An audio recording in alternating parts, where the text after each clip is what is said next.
Hi, it's me again. Hello, it's me again. I had nothing to do with the making of this film. Usually when there's a screening of a movie I've seen before, during the movie I go out for a glass of wine.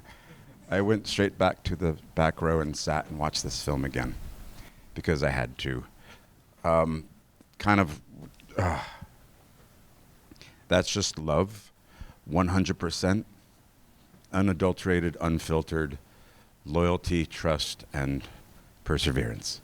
And I'll shut up because there's 3 people that you should really talk to. Sacha.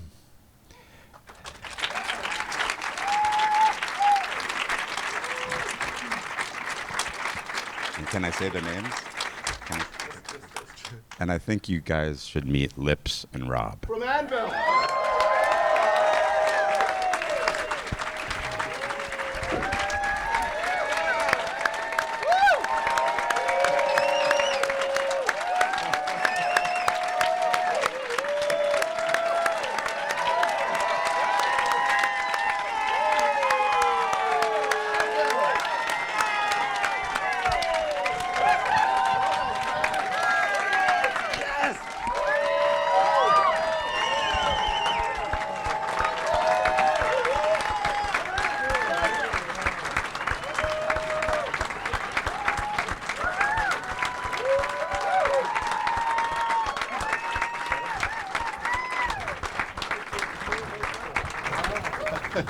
For those of you who have not noticed, Robb is currently sporting an unlit joint, which feel free to light, baby. I think I just have one question to start off for Robb. Was Sacha a good hi Robb? Was Sacha a good drum tech? Do you remember? Compared to a real drum tech, I guess not really. But for a kid, he really wanted to learn, so he was good. That's what I remember. Yeah. Yeah, for a kid, he was good. Can I just point out? He had the enthusiasm. What does the drum tech mean to you? Well, it means unpaid work, long hours on a tour of Canadian hockey arenas, free abuse. It was like, from my point of view, being a 16-year-old kid, I was sitting behind Robb Reiner, one of the greatest heavy metal drum players of all time. For those people who know that, right? And every night I would set up his kit and I would watch him play. And Robb had these moves. His tom moves were called tumbling boulders. It was just like this escalating tom-toms that would just crush you to death. And he would turn around and do this fancy move and then turn around and look at me with this smile that said, "You will never be able to do that, ever, in your whole fucking life." Yeah.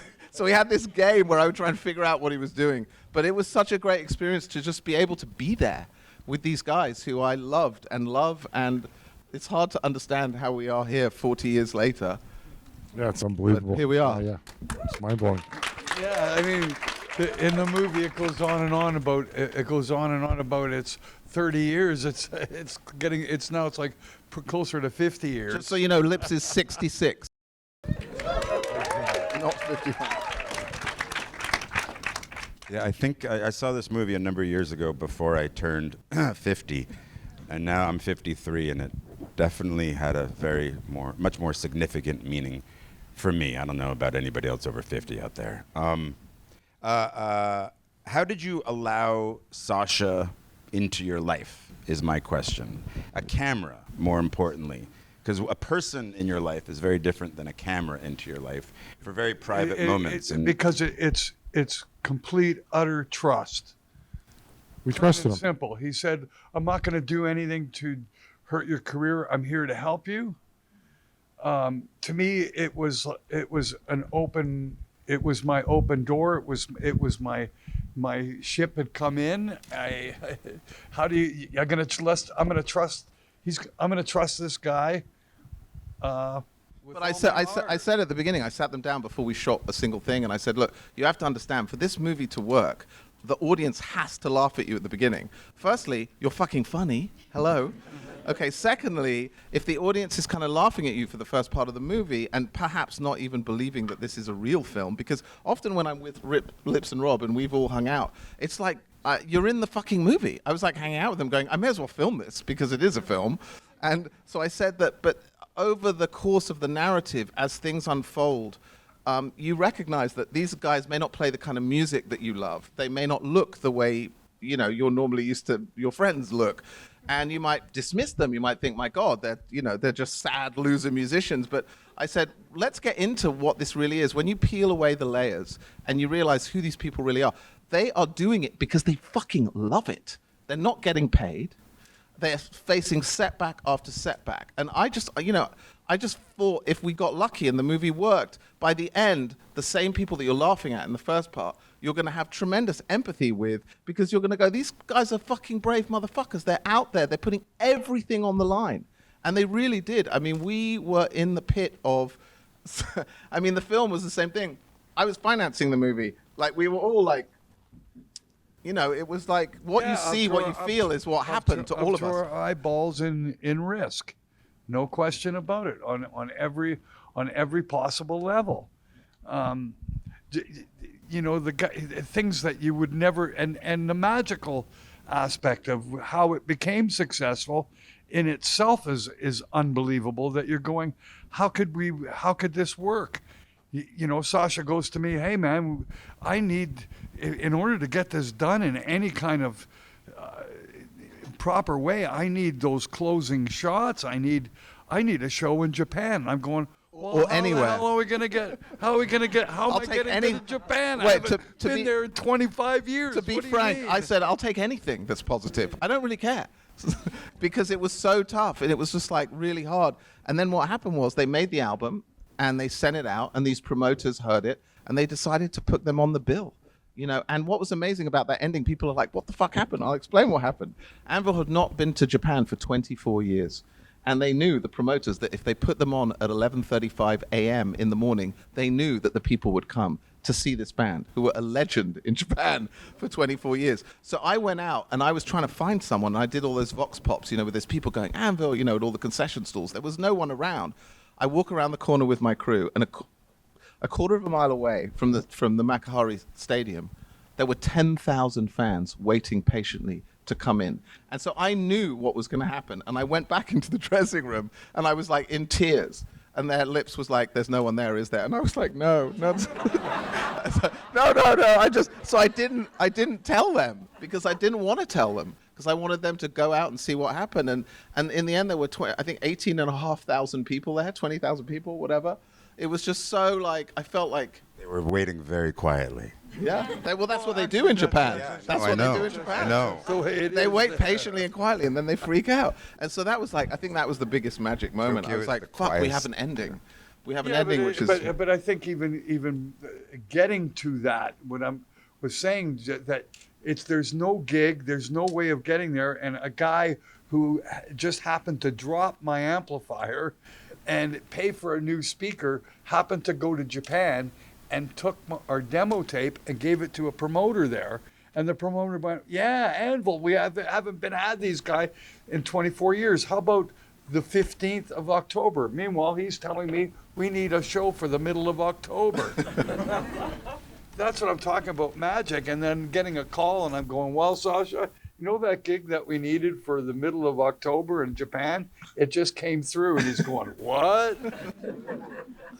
I mean, how do you make that? You can't, you can ask for it and you can try to plan for it, but how do you make it really happen? It's a guy has to drop your amp. You know what I mean? How do you plan for the future that this movie had? It just happens in the same way. A kid comes to our dressing room door, knocks on the door of the marquee in London dressing room door, and it's this guy, and he's a little scrawny little kid going, hey man, I'm an Anvil fan. And you're going, what the fuck do you want? This is what I want, you bastard. No, you know what was so beautiful about it was when I walked into that dressing room the first time, the first thing I realized about Anvil was there were all these rock stars from bands like Tigers of Pantang and Demon and Def Leppard. There was a guy called Cactus. Phil Collin. Cactus was not available. But Anvil was more interested in what their fans, like their no one 16, 15-year-old fans had to say than they were all these rock stars. And I thought, fuck hell, man, I've never seen that, because you would go down the Marquee Club for anyone who was around at that time. And you would run into like Vince Neil of Motley Crue, or whoever it was from Twisted Sister, and they were all really sniffy with the fans. They were like, "I'm a rock star, you're a fan." Anvil was the first band which was like, "Hey, we've never been to London before. Can you show us around?" Like they just had got their passports. And so I ended up taking Anvil on a trip to the Carnaby Street. Carnaby Street. We ran into Cozy Powell, the legendary drummer of Whitesnake, amongst many other things. And the best thing was I took them to the Houses of Parliament, an interesting cultural experience, and I took them to the National Gallery to watch this guy see a Turner painting for the first time. It was like a major fucking revelation. It was like, wow. It was like, so it was just magic all the way. And then the best thing was I took them home to meet my mum. And my mum hated fucking Metal on Metal because the whole summer of '82, I was playing that album over and over again. I had posters of Anvil on my walls. So when I showed up with Anvil on the doorstep, my mum looked at me, looked at them, and then looked at me and said, "You've got 5 minutes." It was so satisfying to bring them home. But she was really cool. We became friends with his mum. Yeah. To an extraordinary level. Because when I was 15 and I was going out, I went out on the road with these guys. I got into quite a lot of trouble, shock horror, got into a bit of drugs, it happens. And my mother was cursing Anvil. She was like, "These fucking guys, they took you down the wrong path," and blah, blah, blah, blah, blah. And then cut to my mum at Sundance. And we got a standing ovation at Sundance for the first time the film was shown. And my mum was like, "Thank you, Anvil." Because it's a beautiful thing. So it made all of that heartache and all that terrible struggle she had when she thought she was losing her son, it made it all worthwhile because I came back and I got sober and I made this film about my old friends. And like, I'm so fucking lucky to have these guys in my life. I fucking love these guys, man. Yeah. I really love them. And we've always loved you.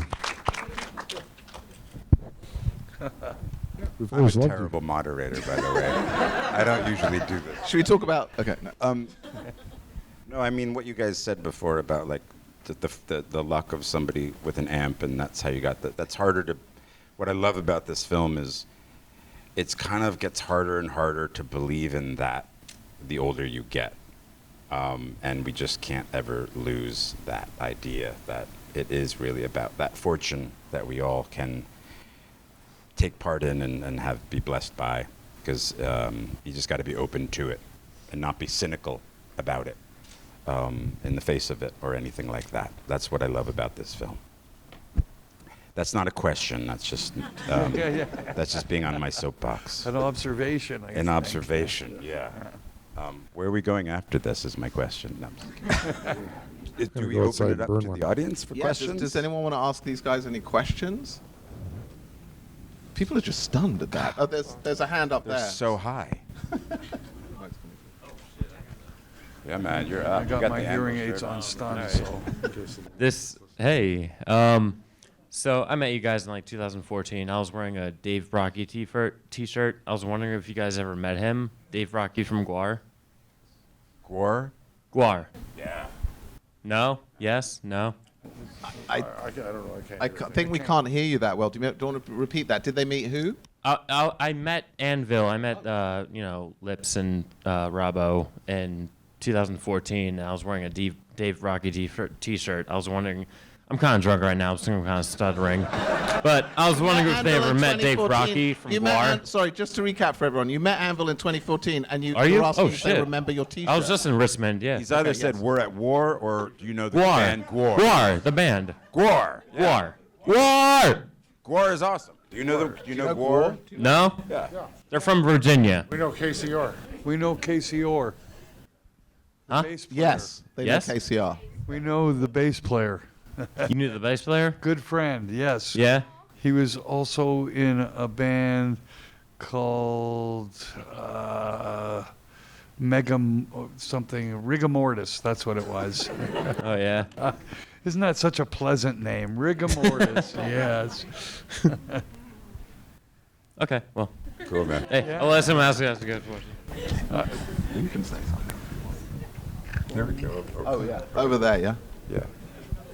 Does the Rush violinist have a question? I was wondering, what's the first metal album you guys both bought? The very handsome man in the back there asked the question. Metal album. Oh my God, son. What? Metal album? That's kind of hard to answer, because when did they call it metal? When did hard rock become metal? And Is it Black Sabbath?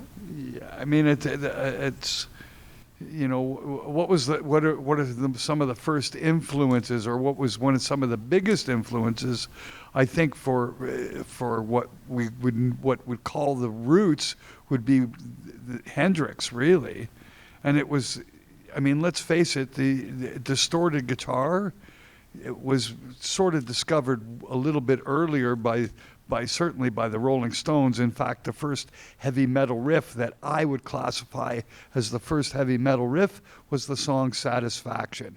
But so many of us seem to forget that distorted guitar, and that's what really is the actual signature of what heavy metal really is. And here's a song that actually begins with the distorted guitar playing a noted riff over and over again. That's about as heavy metal as you can get. So to me, what's the first heavy metal song of all time? Satisfaction. Yeah.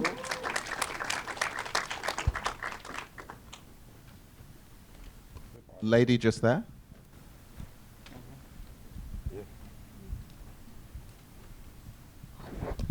Okay. So I just have a question. You two, as being, you were born and raised as being Jewish.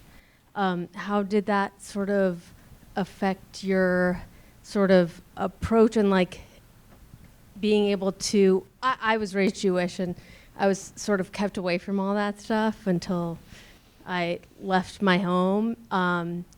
So how did that sort of change and affect your approach to metal, and like, do you feel like it's different than like other bands? I think what she's saying is, did being Jewish affect you musically?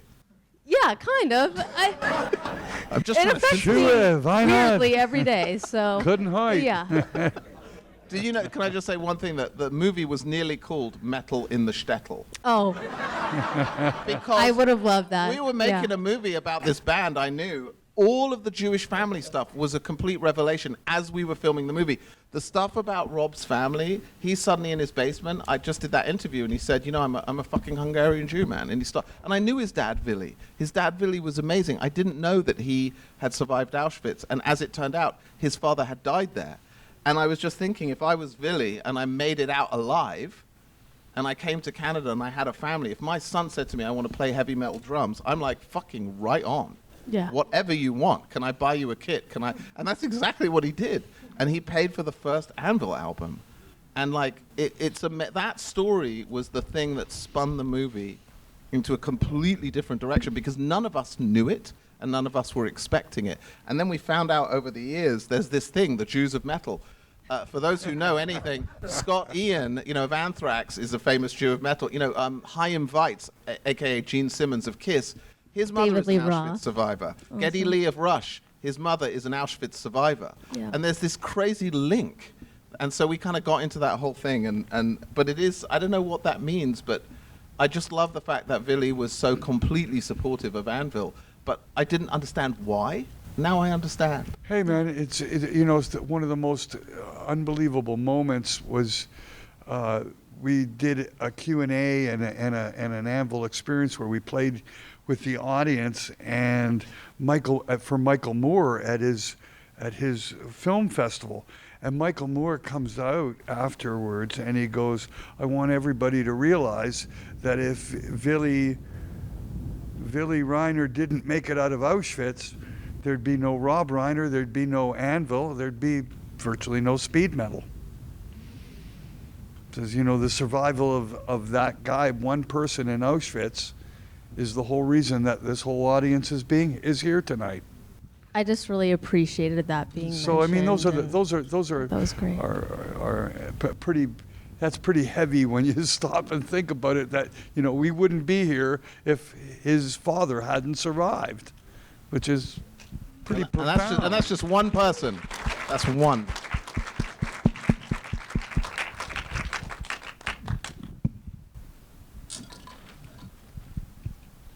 Hi. So much of this movie is Lips waiting by the phone for like the next call. I'm curious, once you guys like finished filming and once it started like getting on the market and whatnot, and it can be separate answers, I guess, for you guys if you have different answers. But what was the first phone call you guys got after this movie that was like, oh shit, it's real? Like, oh, like it's. What was the first good phone call you got after people saw the movie? The first phone call? Yeah, the first news or something. We got tens of thousands of emails from everybody telling us how moved they were and how it inspired them, and they thanked us for the years of making music, and that went on for years when this movie first came out. That I know.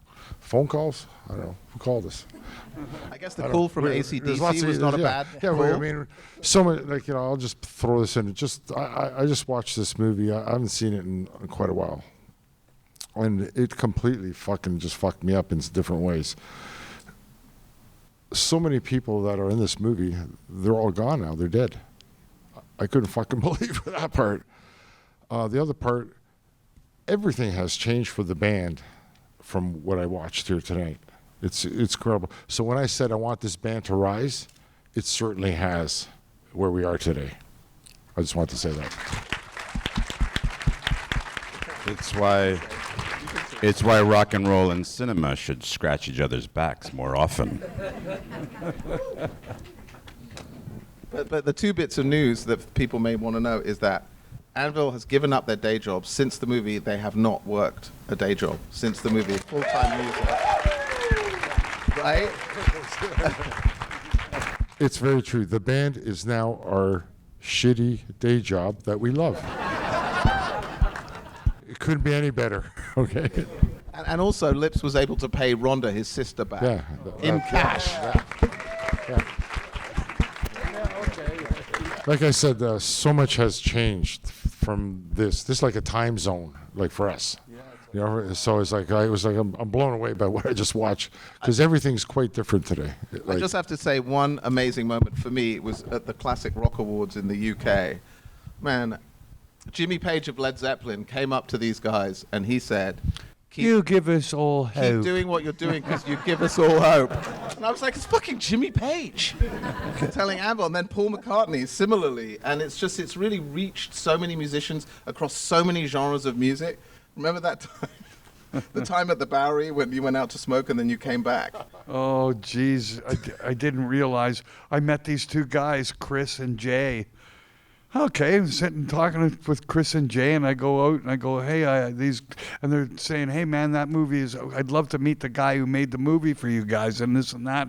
So I go, Sacha, come with me. And there's this guy, this English guy, Chris, and Jay. They want to meet you. Chris Martin and Jay-Z. And he had no fucking clue. I didn't know who they were. So then I went out on the road with Coldplay and took my camera and just fucked around for the one leg of the tour. I mean, it was just constant madness. My favorite story was at the premiere in LA. I have to tell this story. I have to because his son is in the audience and don't have to say anything, Jake. But at the premiere in LA, the incredible legend, who is one of my favorite actors of all time, Dustin Hoffman, was at the show. And he took Lips and Robb aside, and he was relating, as the lady was talking about, the Jewish aspect. He was just, we'd heard that Dustin had watched the movie because it was playing at the New Art on the West Side in LA, and we got a call from the box office saying, Dustin Hoffman is here for the third time to see Anvil, and he's brought a different child and more friends. And so he was like seeing the movie. So when he finally met them, he was just so... he was just emotional, and well, it was pretty bizarre looking out at that crowd, and there's Dustin Hoffman doing this. Like, what am I seeing, man? But the best thing was at the end, Dustin cornered Lips and Robb and was talking to them about the Jewish experience and what it meant as an artist, or whatever. And so I'm kind of like trying to listen to this, but he really was interested in Lips and Robb, and he was talking to them. And Robb goes to me and like speaks out of the side of his mouth, and he says, is that the guy from Papillon? This is after half an hour. He had no idea. And you weren't actually sure. Yeah. Well, I was going. I know this guy's. Yeah, you look really. Yeah, I know he's famous. Yeah, Papillon. That's right. Yeah, right. Papillon. Yeah, right. But what was even funnier is he was talking to us, and he was eating food, and he was cutting the hot dog, and he wasn't even looking at the food ever. He was perfectly manipulating it and eating it as he's talking to us, just like he's like on character. It was being filmed. Yeah, he's being filmed. It was the wildest thing I've ever seen, and he's just being himself. But he was like, I've never seen anybody do that. Yeah, what an incredible experience. So that was a memory. Having dinner with Dustin Hoffman, he really after the Egyptian theater experience that we met him at, he really supported the film and actually was helping us make a good stance to try to get an award, which we got at the Spirit. Dustin thought that we should win Best Picture, and so Jake hosted a Best Picture Oscar campaign at Cantor's Deli, and it was fucking great. We had no money, but we had good sandwiches. But it was just, we had people showed up from us, all different people from everywhere. We had like, Rich Roll, who's a long distance endurance athlete, went crazy. Like cyclists and librarians and any artists just really responded to this movie. And so I'm so thrilled that we can get it out there again. Just out of interest, who in this room has not seen this movie before tonight? Oh, God! I fucking love it. And did you guys like it?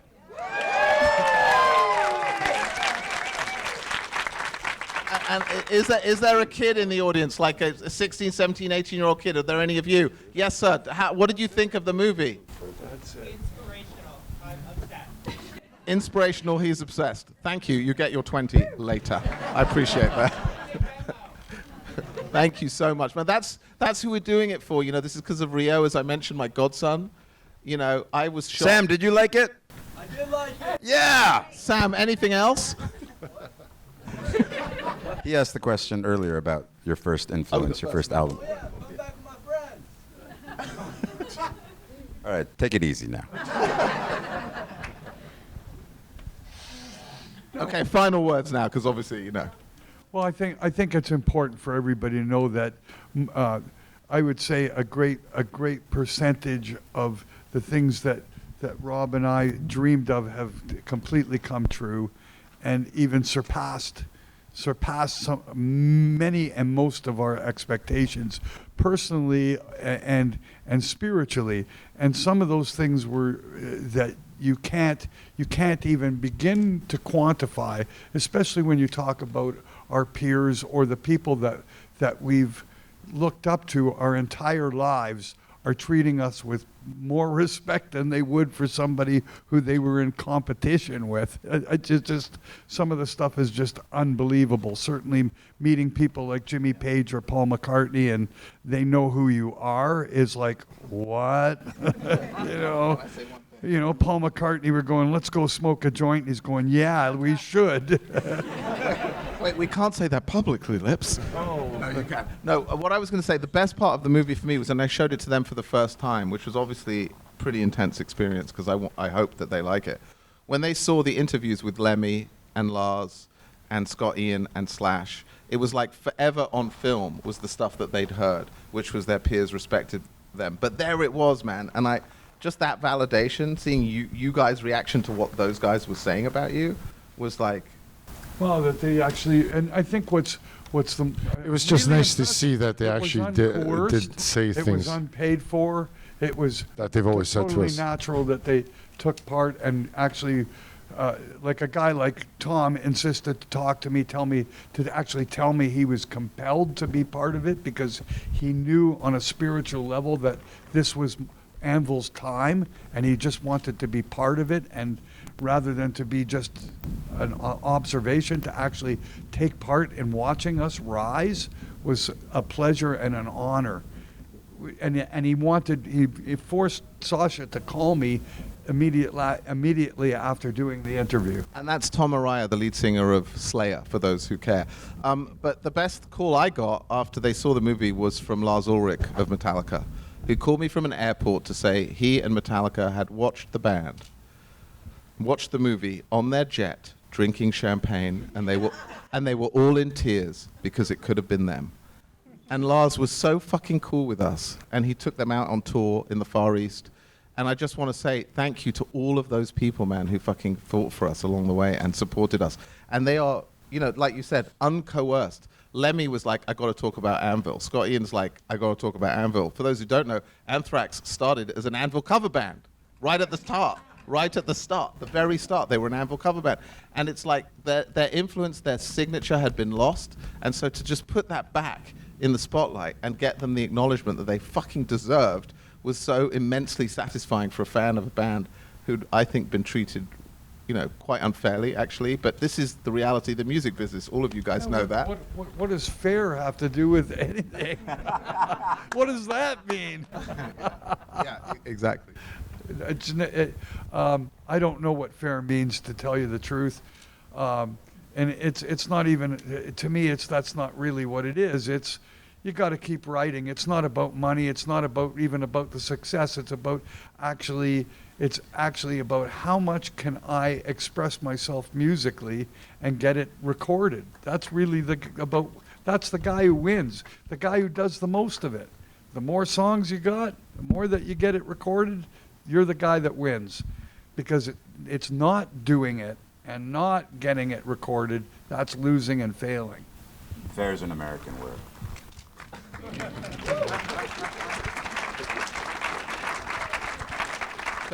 Before we end, and we're going to end shortly, I just really want to thank a couple of personal friends of mine who supported the film in the audience tonight. I want to thank David Prince over there.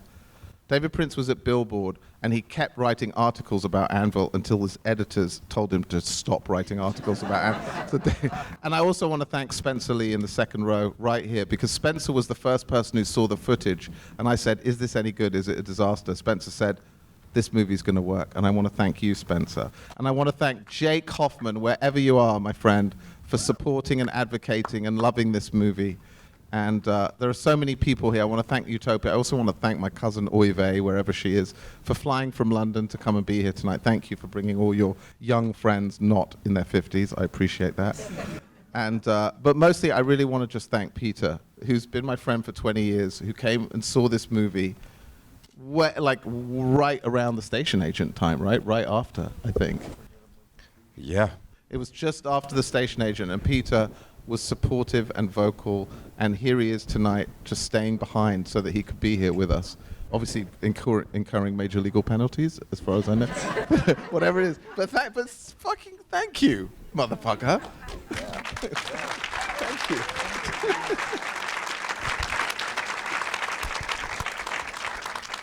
Moderating is the next time I'm asked by a moderator at the Q&A, I'm just going to be in awe of them because it's nerve-wracking. Well, thank you guys for really coming. Having said that, thank you for coming to the show tonight. And also, one last thing. If you liked this movie at all, if you have Twitter, if you have Instagram here stories, we go. please Hard sell. just tell people about it. It's coming Anvil.com. Anvilthefilm.com, nationwide, 27th of September. Please just tell people if you liked it. It's playing here from the 27th for a week. It's picking up week runs across the country. We need your support. We need you to tell your friends and tweet and Instagram story about it. That would be so helpful. More importantly than that, the band Anvil has T-shirts to sell tonight. They will be in the band. Yes. They have CDs. Fuck if you hate, internet. If you hate heavy metal, Card buy table set 3 outside. T-shirts. $5. No. Okay, but seriously, they got 25 shirts and some CDs. Let's not let them go home with any. Okay, thank you all Act so much. civilized. Thank you for coming. Thank you all for coming.